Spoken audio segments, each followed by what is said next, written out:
তদারকিতে নতুন এই পশ্চিমবাংলারও বিভিন্ন আস্থার জায়গাগুলি আমরা তাকে নবরূপে সজ্জিত করার কাজও আমাদের আমাদের বাংলাদেশে থাকা ওই দেশের সংখ্যালঘু হিন্দুদের মতো একটা সময় ডক্টর শ্যামাপ্রসাদ মুখার্জি বলেছিলেন যে কংগ্রেসের নেতাদের তোমরা দেশ ভাগ করলে আমি পাকিস্তানকে ভাগ আমি নিশ্চিতভাবে ক্যাবিনেটে রাখবো, বিধানসভায় রাখবো। আমার ভাবনার মধ্যে আছে যে পশ্চিমবঙ্গের প্রতিষ্ঠা দিবস 1947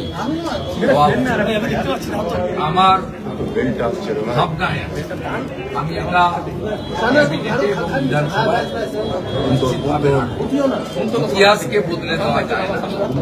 তাই আজকে যার বিচারধারার যার প্রচেষ্টার মধ্য দিয়ে আমি মুখ্যমন্ত্রীর শপথ নিয়েছি, আমার সাথে সিনিয়র পলিটিশিয়ান মানিকতলার নির্বাচিত বিধায়ক তাপস রয় রয়েছেন, গত বিধানসভার চিফ হুইপ অপোজিশন রাজ্য বিজেপির অন্যতম নেতা ঘোষ রয়েছেন, রাজ্য বিজেপির অন্যতম সহসভাপতি অত্যন্ত উচ্চশিক্ষিত প্রাক্তন সাংবাদিক সিউড়ি থেকে বিপুল ভোটে নির্বাচিত বিধায়ক জগন্নাথ চট্টোপাধ্যায় রয়েছেন এবং সর্বোপরি আমাদের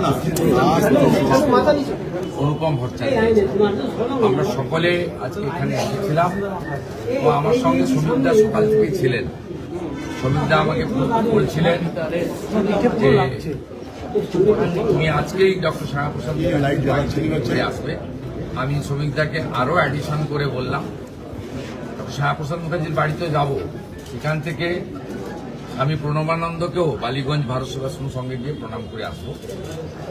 আর মা কালীঘাট মায়ের তার আশীর্বাদ আমার ছিল, কারণ আমি যেদিন প্রথম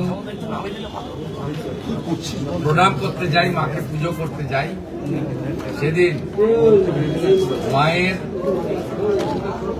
পা থেকে একটি পদ্ম ফুল পড়ে আমার হাতে পড়েছে।